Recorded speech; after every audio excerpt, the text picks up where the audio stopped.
gustaría partir dando las gracias primero a todas las personas que vinieron. Muchísimas gracias. Ustedes no saben lo que significa para uno siempre el entusiasmo. Hace un buen tiempo, no tan buen tiempo, llevo como 2 años trabajando en este tema, ya con un poco más de intensidad. Tengo otras líneas de investigación más viejas que tienen más historia. Pero esta fue particularmente interesante porque durante la pandemia me di cuenta que no entendía mucho ni de economía ni finanzas. Y me puse a estudiar bastante el tema. Y con el tiempo empecé a pensar cómo, ¿cierto? Desde lo que hago yo, desde la psicología, cómo yo podía también crear una sociedad un poquito mejor. Entonces empecé a decir, bueno, como que me he preocupado harto, yo estudio temas de razonamiento, pensamiento, cosas así que son aplicadas a la educación principalmente. Pero encontré que este tema era particularmente interesante porque las personas en general, a pesar de que siempre interactúan con el dinero, tenemos una relación muy extraña con el dinero. ¿Ya? Qué bueno que respondieron varios, ¿cierto? Van a haber varias instancias en las cuales van a poder responder desde sus celulares. Algunas van a ser con alternativa, otras escribiendo. Pero partamos, en el fondo, conversando sobre estos resultados que aparecen acá, ¿cierto? En primer lugar es, me siento con ganas de aprender cómo manejarlo mejor, lo que yo creo que es la mejor actitud frente a cualquier cosa.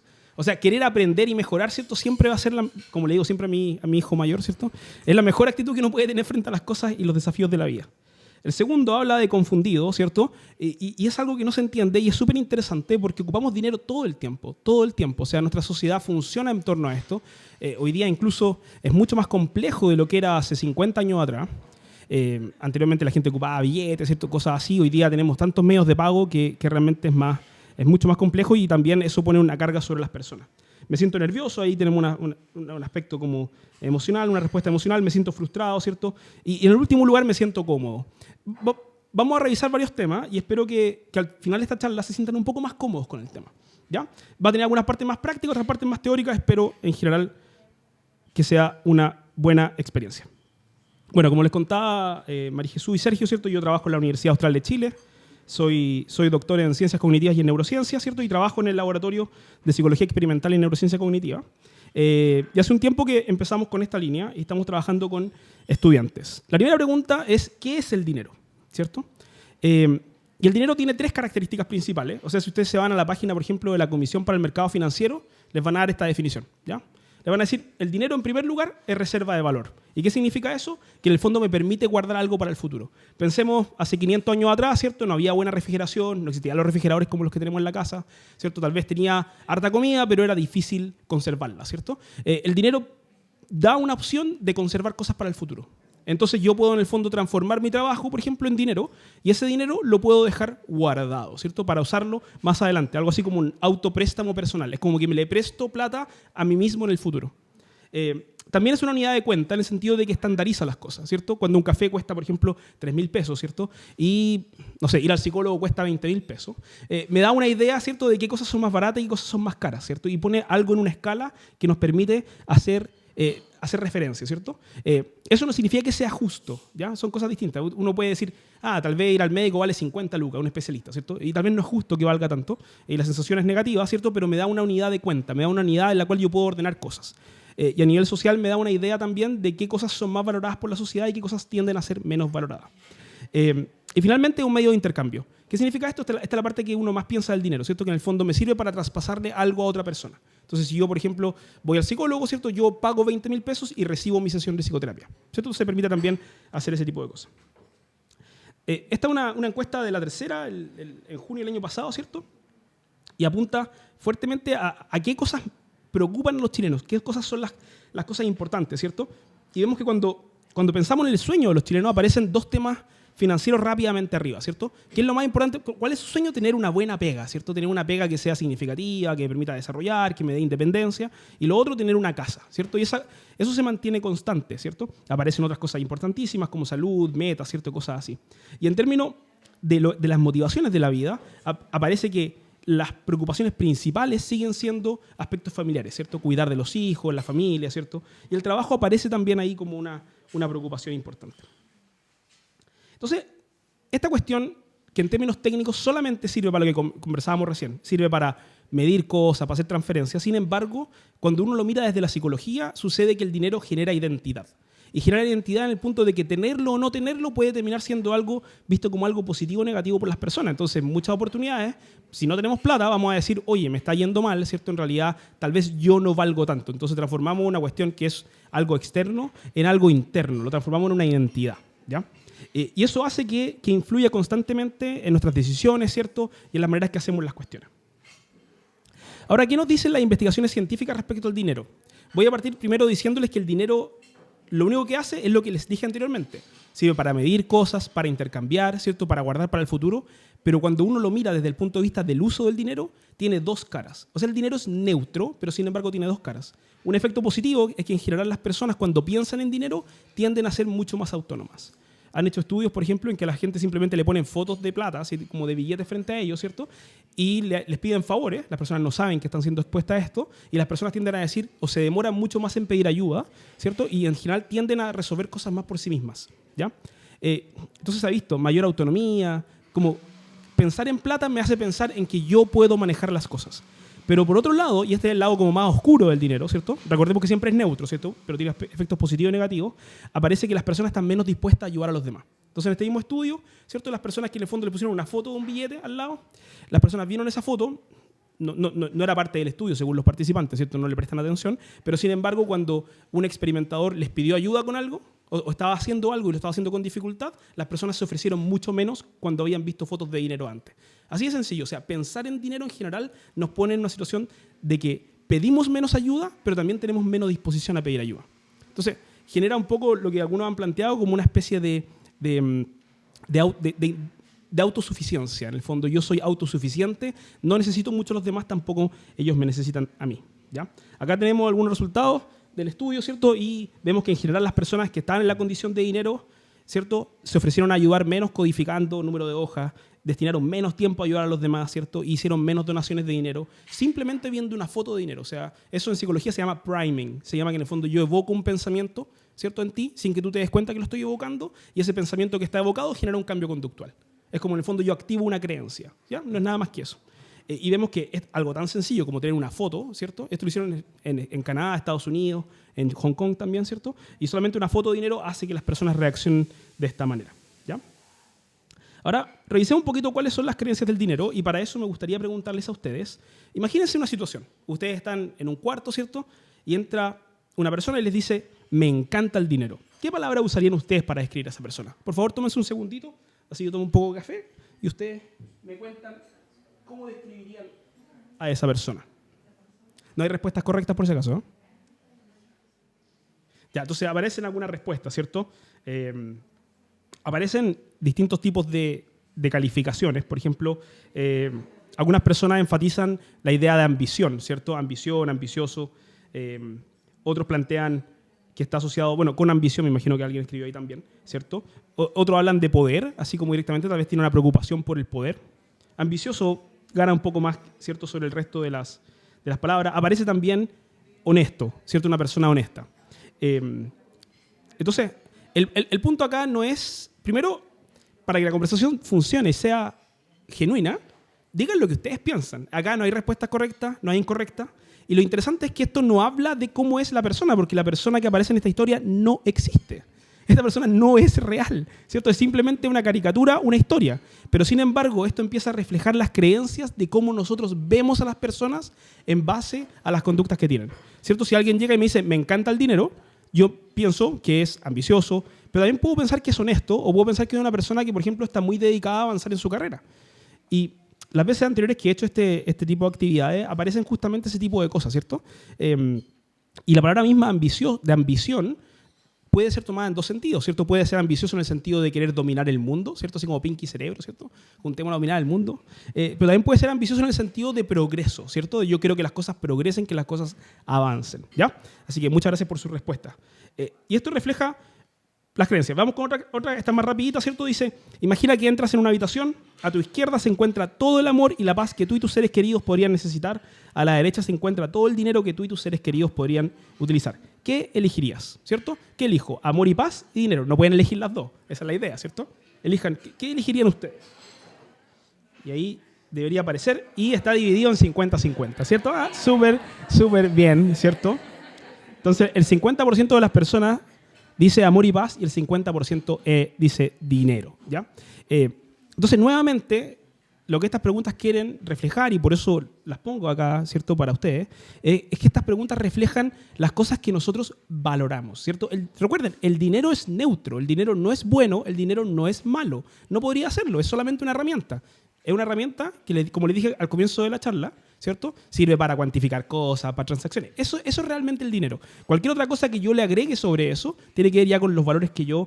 Y por valores no me refiero a un concepto religioso, sino un valor en términos de lo que yo valoro, ¿cierto? De lo que a mí me importa, ¿ya? Así que es muy común que ocurra esto. También en charlas anteriores ha sido parecido, ¿ya? Súper bien. Ya, hay cuatro guiones principales, ¿cierto? La investigación actual muestra esto. Yo no estoy tan convencido que sean solamente 4, pero esto es lo que sabemos hasta el momento, ¿ya? Y les digo hasta el momento porque la ciencia va progresando a medida que hacemos más y más investigación. Y hay 4 guiones sobre el dinero, que es cierto que ninguno es falso, pero ninguno es verdadero. Y son creencias parcialmente ciertas. El problema es que cuando yo lo llevo al extremo, en general, están asociados un poco a sufrimiento, ¿ya? Y los 4 guiones son evitar el dinero, adorar el dinero, estatus del dinero y vigilancia del dinero. Les voy a contar qué son estos guiones, ¿ya? Entonces, el primer guión es evitación. El dinero es malo, ¿cierto? Son personas que generalmente han crecido en familias donde le han dicho, en la mesa no se habla de plata. No sé si a alguien le ha pasado, ¿cierto? No se te ocurra, en la mesa no se conversa de dinero ni de deuda, ¿cierto? Este no es el lugar para conversarlo. O los niños no tienen por qué estar enterados de las finanzas de los padres, ¿cierto?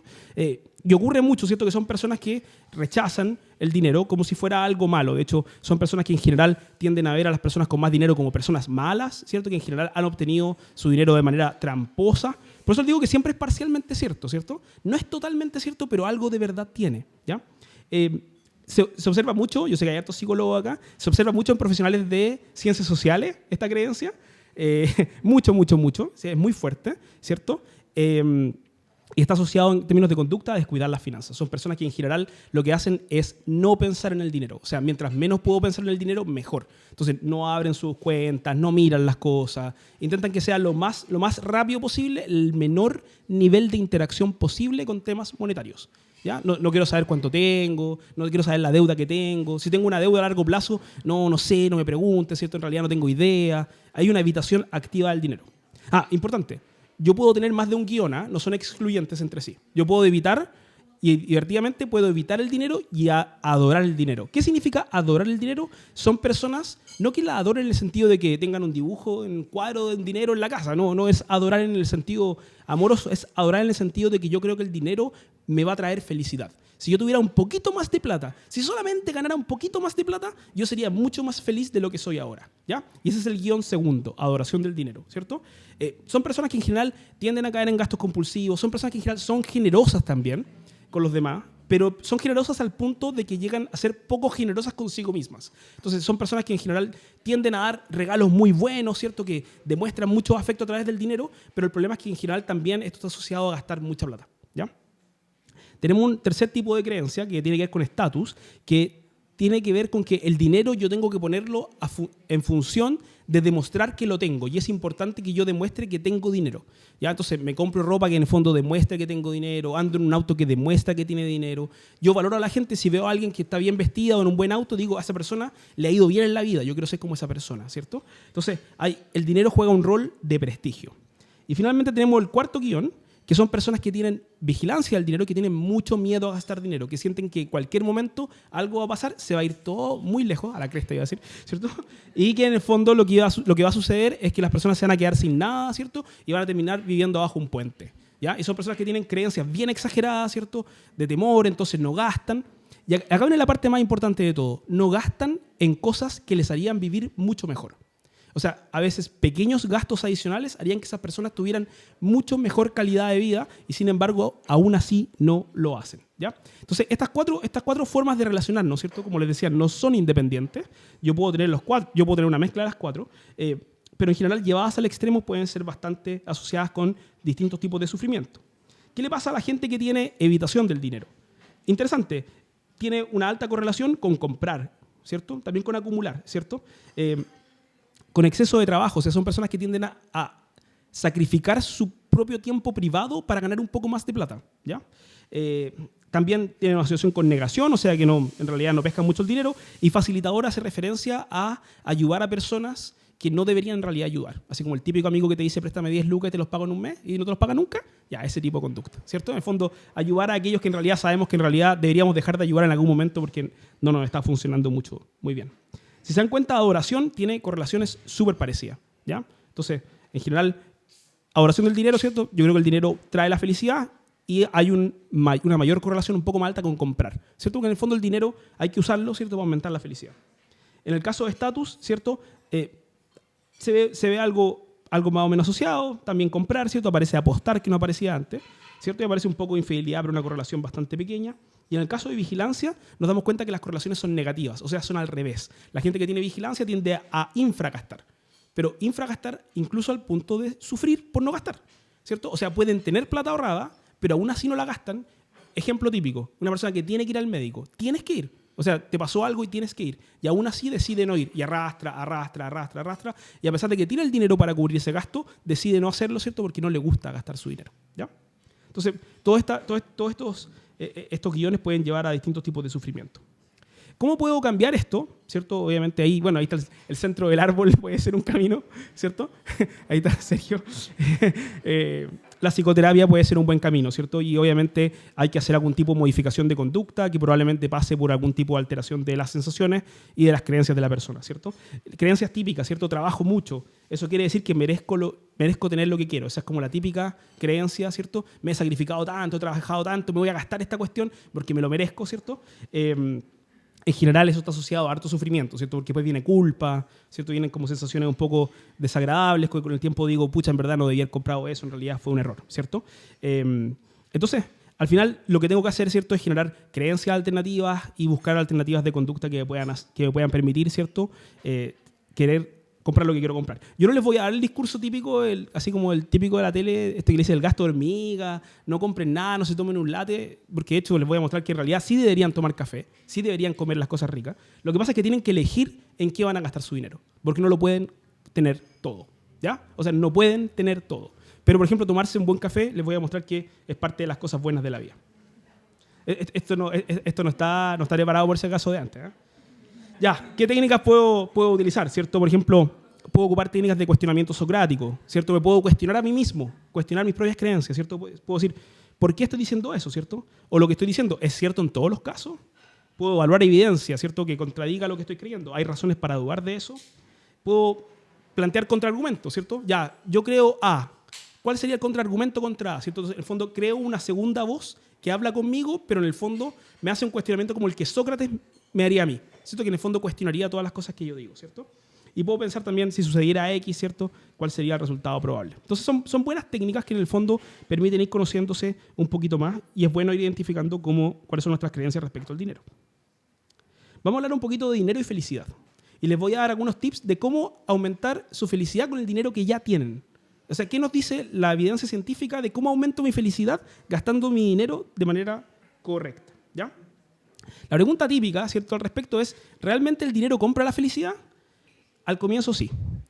El dinero y la felicidad tienen una fuerte asociación cuando estoy en una situación de falta. Por ejemplo, si yo vivo en una situación de carencia, ¿cierto?, no logro cubrir mis necesidades básicas, ciertamente más dinero aumentaría mi calidad de vida muchísimo, ¿ya? Entonces, lo que muestra la investigación es que a medida que yo estoy en los niveles más bajos de ingreso, si yo aumento mi ingreso, ¿cierto?, me voy a sentir bastante mejor.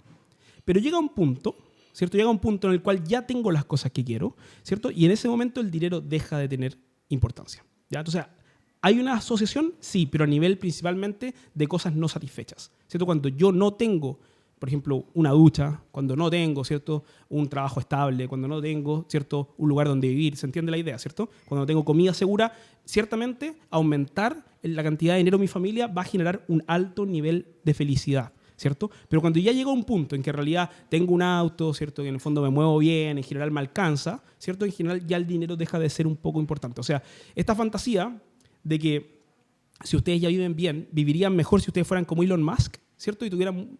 La verdad que no es así, ¿cierto? O sea, Musk tiene mucha plata, yo no sé si es muy feliz, es medio loquito Musk, ¿cierto?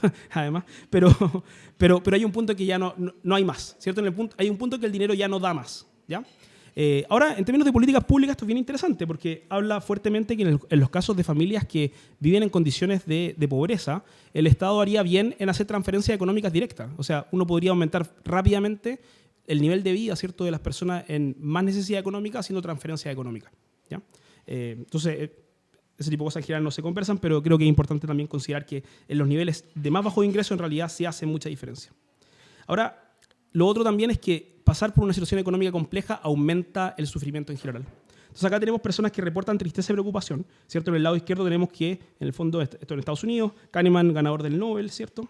Falleció creo que el año pasado, ¿cierto? Ingresos de menos de 1.000, que en el fondo tenía como 1 millón de pesos, ¿cierto? El otro más de 3 millones, pero consideren que Estados Unidos es más caro, ¿cierto? Y se van a dar cuenta que para cada una de las condiciones, ¿cierto?, siempre haber ganado menos plata está asociado a mayor nivel de tristeza durante el fin de semana, mayor nivel de tristeza si estoy divorciado, mayor nivel de tristeza si estoy solo. Por ejemplo, el de solo, si lo ven, si mis ingresos son más altos, si estoy solo, por lo menos estoy menos triste, ¿cierto? O sea, el dinero, en el fondo, igual ayuda a manejar eso, ¿cierto? Con dolor de cabeza, con asma, ¿cierto? En general, entonces, todas las situaciones que por sí ya aumentan mayores niveles de preocupación y tristeza, cuando tengo poca plata, es peor, ¿ya? Entonces, por eso les decía anteriormente, hay un nivel donde el dinero sí aumenta la felicidad. O sea, si ustedes pasan de un ingreso en el cual no les alcanza para las cosas básicas y pasan a un mejor sueldo, ciertamente se van a sentir mejor.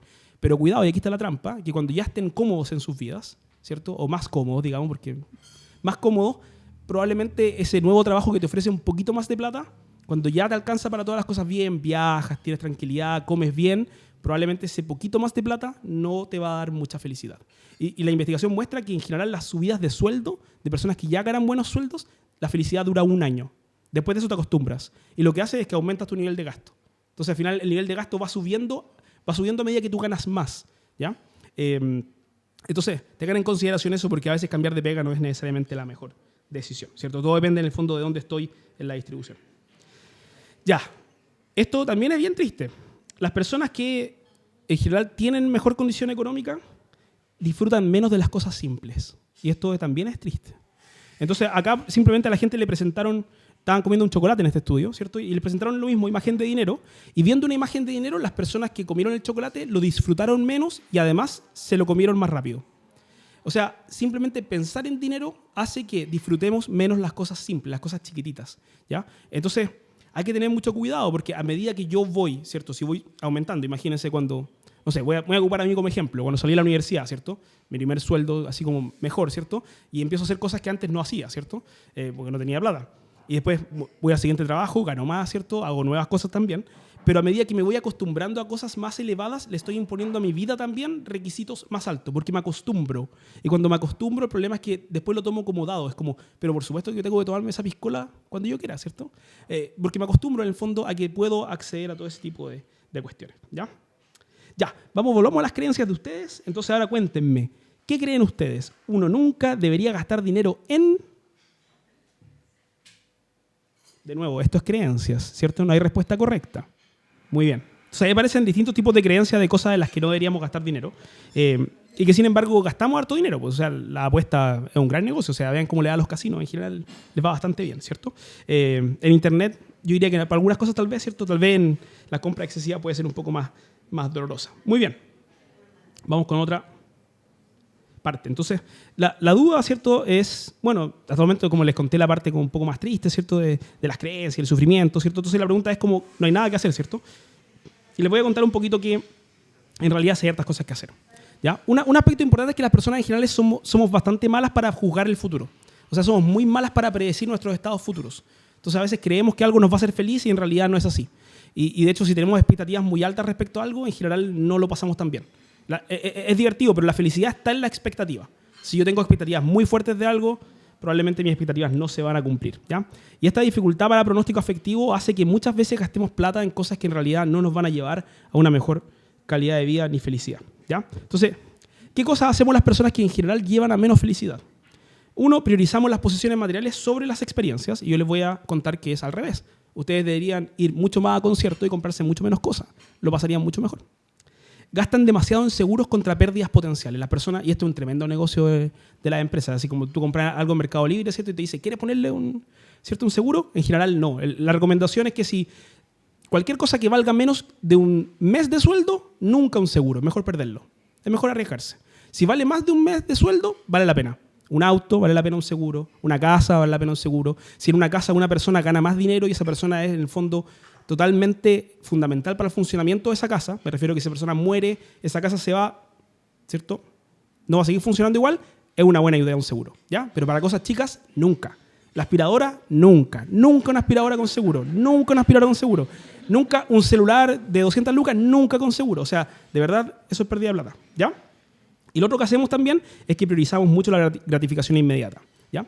Y lo que deberíamos hacer es un poco saborear las cosas. Por eso les digo que los conciertos son un gran ejemplo de plata muy bien gastada. Yo cuando mis estudiantes me dicen que fueron a conciertos y cosas así, yo siempre les digo, es la mejor decisión de la vida. Porque no solamente uno se pone contento cuando va al concierto, sino que está imaginándose el concierto como 2 meses antes. Por ejemplo, Oasis viene ahora, yo no encontré entradas, pero bueno. Pero si tuviera entradas, estaría muy expectante, ¿cierto?, de que viene Oasis y de que pudiera ir a verlos, ¿ya? Entonces, ¿cuál es la solución, cierto? Entender cómo funciona esto científicamente, ¿cierto? Y ojalá adoptar principios de gasto que estén un poquito más asociados a la evidencia. ¿Y qué nos dice la evidencia? Primero, compre experiencias, no cosas. Si puede elegir, compre experiencias. O sea, entre comprarse un celular súper bacán y salir al museo, o salir qué sé yo, ir a la playa, vaya a la playa. Viaje harto. Hágase el tiempo para viajar, ojalá con sus seres queridos, ojalá con la gente que a usted le importe. Definitivamente eso va a ser más importante. ¿Por qué? Porque esas cosas generan identidad. Cuando yo viajo, ¿cierto? Y digo, oh, mira, fui, no sé, a tal lugar, yo me siento identificado con esa experiencia, pero y aquí viene una cosa súper importante. El nivel de comparación es menor. Cuando ustedes compran algo, imagínense que ahorraron mucha plata y se compraron un auto muy bueno, pero ustedes ven después en Instagram, ¿cierto?, en TikTok, que su vecino, o lo miran, ¿cierto?, se compró un auto mejor todavía, y con las cosas materiales lo que hacemos es comparar. Y el problema es que hoy día tenemos acceso a tanta gente que nos comparamos con Kim Kardashian. Entonces, Kim Kardashian no es real. No es real en el sentido de que no es real para nosotros, ¿cierto? No es real para nuestra vida. Entonces, las cosas llevan a la comparación. Las experiencias, al contrario, no generan envidia. Si un amigo viene y te cuenta, oye, no, yo fui para allá, para acá, tú decís, oye, qué entretenido, cuéntame, tal vez yo algún día puedo ir. ¿Ya? Entonces, la experiencia siempre, entre un viaje y una cosa, siempre un viaje. ¿Ya? Otra cosa, gaste dinero en otros que para ustedes sea importante. Los que sean papás acá compartirán conmigo que a uno le da una alegría infinita comprarle algo a los hijos. Y verlos jugar y divertirse es una cuestión impresionante. Pero también no es solamente para los padres, ¿cierto? Puede ser para tíos, puede ser para amigos, puede ser para la pareja. O sea, hay muchas instancias distintas en las cuales el gasto prosocial es positivo. También el gasto prosocial, incluso a donación a causas en las que yo creo, también es muy bueno porque me hace sentir que estoy cambiando las cosas para mejor. Y eso me va a generar un alto nivel de felicidad. Lo otro, retrase la gratificación. Esto no solamente aplica a temas monetarios, aplica también a ver películas de Netflix o series. No vea las series todas el mismo día. Aguántese, póngase una autorregla. La expectativa de voy a ver el capítulo mañana a las 8 de la noche le va a generar anticipación y felicidad previa a ver el capítulo. Entonces, si va a ver una serie, nunca la vea seguida. No haga eso. Usted se está restando felicidad a su propia vida. Se va a aumentar su felicidad si en el fondo tiene anticipación. Entonces, retrase la gratificación. Y lo otro también, aprenda de los demás, ¿cierto? Entonces, no siempre escuches a sí mismo, sino que también a veces escuche la experiencia de otras personas que hayan comprado cosas parecidas, ¿ya? Ahora, esta distinción entre cosa y experiencia, la evidencia muestra que no es tan clara. Por ejemplo, hay cosas que generan mucha felicidad. Por ejemplo, una guitarra. Porque una guitarra no es una cosa para ser tenida y dejada, es una cosa para ser comprada y usada. Entonces, es una cosa que genera experiencia, ¿ya? Entonces, hay una distinción algo borroso, ¿cierto? Entonces, ¿cómo yo puedo saber si mi compra es buena o no? Preguntarme, ¿lo compro para tenerlo, ¿cierto? ¿O lo compro porque quiero hacer algo con eso? Y si quiero hacer algo con eso, y ahí puede ser una cosa, puede ser una guitarra, lo que ustedes quieran, puede ser un micrófono para cantar karaoke en la casa, ¿cierto? Como ustedes quieran, en general va a ser un objeto que les va a traer bastante más satisfacción, ¿ya? Pero son las experiencias, las vivencias, las que finalmente dejan, ¿cierto? Lo mejor. Es súper importante, y esto es opuesto a lo que les dicen los típicos comentaristas en TikTok de finanzas. Nunca dejen de gastar en pequeños placeres. Al contrario, busque espacio para pequeños placeres. En vez de pocas compras grandes a lo largo del año, comprarme, no sé, una tremenda cuestión, una tremenda tele, un PlayStation o lo que sea, ¿cierto? 2 veces al año va a disfrutar mucho más si hace cosas como venir a tomarse un café para acá y más todavía si viene con alguien que usted aprecia. O sea, va a ser mucho más gratificador. La gente se siente mucho más satisfecha. Esto no está preconversado con el café, ¿eh? De verdad que no está conversado con el café. No, lo digo súper honestamente. Pero pero les va a generar un nivel mucho más alto de satisfacción, porque son las experiencias las que generan satisfacción. Ocupen su plata para obtener la mayor cantidad de experiencias posible, ¿ya? O sea, es el mejor modo de gastar el dinero. Así que un buen cafecito con una tortita, siempre una buena opción. Ya, yo creo que estoy pasado en tiempo, así que voy a ir un poquito más rápido. Voy a pasar simplemente al tema de gastar o ahorrar. Es cierto que siempre es una tensión. Quiero primero que en el fondo se agrupen ustedes mismos, ¿cierto? Imagínense que hay una escala que el 1 implica que soy una persona apretada. ¿Apretada? ¿Qué significa? Me cuesta gastar plata. Incluso cuando la quiero gastar o cuando sé que la tengo que gastar, no la gasto. O 5, soy derrochador. Tengo dificultad para controlarme. Se me escapa la plata, ¿cierto? En el fondo termino haciendo gastos mucho más allá. Respondan rapidito para que podamos ver sus respuestas. Súper bien. Ahí tenemos 10 respuestas. Muy bien. Muy bien. Entonces, ahí tenemos claramente, ¿cierto?, un sesgo hacia derrochador, ¿cierto? Ahí aparece otra respuesta, algunos más intermedios. Las personas que responden 3 son personas que en general se consideran como consumidores que no están en conflicto. Esa es la categoría 3, ¿cierto? El derrochador tiende a tener dificultades para controlar el gasto, ¿cierto? Y el apretado, en este caso, nadie se autoidentifica como alguien apretado, y eso está muy bien también, porque en realidad en nuestra sociedad tendemos solamente a mirar la parte de ser derrochador como un problema, pero ser apretado al punto de no gastar mi dinero también es un problema, ¿ya? O sea, ambos extremos en general están asociados a un poco de dolor en la experiencia, ¿ya? Entonces, gastar o no gastar, yo según si soy un poco más apretado o un poco más derrochador, puedo ocupar distintos tipos de alternativas. Por ejemplo, si yo soy derrochador, lo que yo quiero es agregar fricción al proceso de pago. Fricción significa quiero que sea menos rápido. Piensa que las empresas hoy día han generado la cuestión súper rápida. O sea, ya no pagamos con tarjeta, pagamos con celular. Hay una tienda en Estados Unidos de Amazon que ni siquiera se paga. Tú entras, sacas las cosas y te vas. O sea, fricción cero. Eso es terrible para las personas que tienen problemas de ser más derrochadores. Un derrochador lo que debería hacer como alternativa es pagar en efectivo. Y debe en el fondo entregar el billetito, esperar que le lleguen las monedas, y en general va a ser mucho más consciente y va a sentir el dolor de, en el fondo, entregar el billete. Porque esa es la fricción que en el fondo ayuda al derrochador, ¿cierto? Experimentar un poquito más de dolor en ese proceso. Al contrario, un apretado lo que debería hacer es pagar con el celular. Si alguien tiene dificultades para pagar, debería hacer su proceso un poco con menos fricción, porque ya tiene mucha fricción su proceso mentalmente, ¿ya? Entonces, el dolor de pagar ha sido bastante estudiado, no les voy a contar mucho de esto para no extenderme, ¿cierto? Pero definitivamente el método de pago juega un rol súper importante, ¿ya? Entonces, es importante en este caso, dependiendo de en cuál lado del extremo estoy, ¿cierto? Los que están al medio, hagan lo que quieran, ¿cierto? Son libres. Pero los que están en los extremos, ¿cierto? En general, si yo tengo una tendencia a gastar, tengo que hacer, ojalá, mis gastos un poco más, con más fricción, con más dolor. Tengo que sentir en el fondo la pérdida de lo que tenía. Entonces, si voy a comprar una tele, ojalá páguenla en efectivo. Páguenla en efectivo. Usted va a sentir, a medida que va sacando los billetes, y los va a ir alejándose de usted, y esa visión lentamente va a hacer que sea menos probable que realice ese tipo de cosas, porque va a sentir un poquito más, ¿ya? Entonces, tenemos los 3 niveles que les contaba yo, ¿cierto? Los apretados, los derrochadores y también los consumidores sin conflicto. Ya, con esto voy a terminar, ¿cierto? Entonces, algo interesante, y con esto dejo la próxima charla un poco avanzada, porque la siguiente parte de lo que les voy a contar en algún momento, en otro día, ¿cierto? Si me invitan de nuevo, es contarles, y es lo que me interesa ahora también, es estudiar las relaciones entre pareja. Ocurre mucho en psicología que las personas, cuando tienen características que les desagradan de sí mismo, por ejemplo, si a mí me carga algo de mí mismo, yo tiendo a buscar lo opuesto en otra persona. O sea, si yo soy derrochador y me molesta ser derrochador, porque de hecho me doy cuenta que en el fondo no puedo controlar mis finanzas, voy a tender a atraerme más hacia alguien que es apretado. Entonces, por eso terminan las parejas a veces cruzadas, ¿ya? Porque cuando un rasgo es positivo, o sea, si yo soy alegre y me gusta ser alegre, voy a buscar gente alegre con la cual compartir. Pero si yo soy derrochador o apretado y me molesta de mí mismo, lo que voy a hacer es intentar cruzar la avenida para buscar lo contrario, ¿cierto? Y cuando ocurren estas mezclas, ¿cierto?, de apretado con derrochador, que ocurren más seguido de lo que uno piensa, aparecen altos niveles de problemas conyugales, ¿cierto? Y los problemas de plata son una de las principales razones de batalla en las parejas. Así que este es el tema que estamos trabajando también en el laboratorio y que prontamente espero poder contarles. Espero que lo hayan pasado bien. Cualquier pregunta que tengan, por supuesto, feliz de contestarla. Gracias.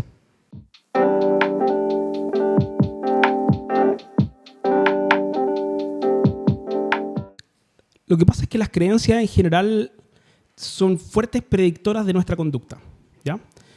No es directa la conexión, pero hay una fuerte conexión. Entonces, las cosas que tú crees, sea que las tengas muy claras de que las crees, porque a veces tú crees cosas que ni siquiera sabes tanto que crees, ¿cierto? Te das cuenta en tus conductas a veces que valoras cosas a pesar de que no necesariamente pasa por un lenguaje interno. Eso determina fuertemente el tipo de acciones que tú haces respecto al dinero.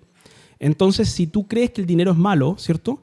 Eso va a llevar a que tú evites el dinero y te va a llevar a no mirar las cuentas y te va a llevar a no conversar de dinero con nadie, ni siquiera con la gente que te genera cercanía, con la gente que podrías conversarlo. Entonces, tus creencias en buena parte van a afectar el tipo de conductas que tú vas a mostrar. Entonces, una buena manera de ir modificando estas conductas muchas veces pasa por una modificación también de tus creencias, ¿cierto? Pero tienen que estar siempre anclados en los valores personales, porque si no está anclado en lo que tú valoras, de nuevo, no valores como en términos religiosos, sino valores en términos de lo que yo valoro, no va a durar mucho en el futuro, ¿cierto? Las cosas en el fondo, si no están ancladas en lo que yo valoro, con el tiempo tienden a ser simplemente como pasajeras y terminan decayendo. Eso. Súper. Bueno, muchísimas gracias. Que estén bien y espero verlos más adelante en otra oportunidad.